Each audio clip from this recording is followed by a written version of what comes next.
शालिनी ने सवाल पूछना छोड़ दिया। शालिनी को हमेशा से यह सिखाया गया था कि अच्छे रिश्ते वही होते हैं जिनमें ज्यादा सवाल ना पूछे जाएं।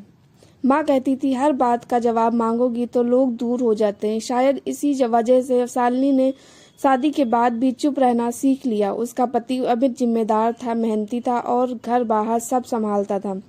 किसी को उससे शिकायत नहीं थी सिवाय शालिनी के, जिसे धीरे धीरे लगने लगा था कि वह इस रिश्ते में दिखाई ही नहीं देती। शुरुआत में सब ठीक लगा। अमित देर से आता तो शालिनी सोचती काम का दबाव होगा। वह फोन पर कम बात करता तो वह मान लेती कि उसे बोलना पसंद नहीं।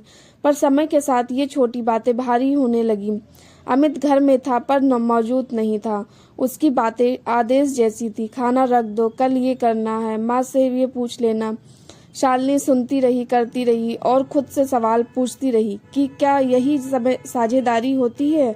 एक दिन पड़ोस की एक महिला ने हंसते हुए कहा, आपके पति तो बहुत सुलझे हुए हैं, बीबी को पूरा कंट्रोल में रखते हैं। सब हंस दिए। शालिनी भी मुस्कुरा दी, पर उस मुस्कान में कुछ टूट गया। उसे पहली बार लगा कि उसकी चुप्पी को उसकी सहमति समझ लिया गया है। कुछ समय बाद एक और चोट लगी। परिवार के सामने अमित ने कहा, शालिनी ज्यादा सोचती है इसलिए मैंने इसे ज्यादा जिम्मेदारी नहीं दी। वह वाक्य साधारण था पर अपमान से भरा हुआ। शालिनी ने कुछ नहीं कहा।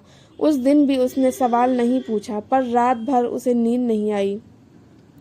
उसे एहसास हुआ कि उसने कब और कैसे खुद को इतना छोटा कर लिया।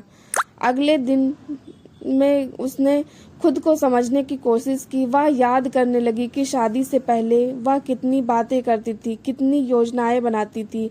अब वह बस किसी की दिनचर्या का हिस्सा बनकर रह गई थी। एक शाम उसने अमित से शांति से कहा, मुझे ऐसा लगता है कि इस घर में मेरी आवाज नहीं है। अमित ने हैरानी से देखा और बोला, इतना सब तो है, फिर भी तुम्हें कमी लगती है। एक शाम उसने अमित से शांति से कहा, मुझे ऐसा लगता है कि इस घर में मेरी आवाज नहीं है। अमित ने हैरानी से देखा और बोला, इतना सब तो है, फिर भी तुम्हें कमी लगती है।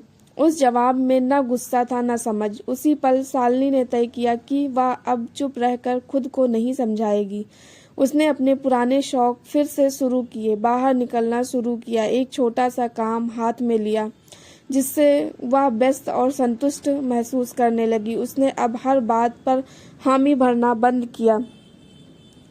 बदलाव धीरे धीरे आया पर साफ था। अमित को भी महसूस हुआ कि शालिनी अब हर चीज को सहजता से स्वीकार नहीं करती। एक दिन उसने कहा, तुम बदल गई हो। शालिनी ने पहली बार बिना डर के जवाब दिया, नहीं, मैं बस अब खुद से गायब नहीं होती। रिश्ता तुरंत बेहतर नहीं हुआ। कई बार बहस हुई, कई बार खामोशी भी, पर शालिनी अब अपने सवाल दबाती नहीं थी। उसे समझ आ गया था कि जो रिश्ता सवालों से टूट जाए वह पहले से ही कमजोर होता है। आज शालिनी सब कुछ सही होने का दावा नहीं करती, पर इतना जरूर जानती है कि उसने खुद को खोना बंद कर दिया है।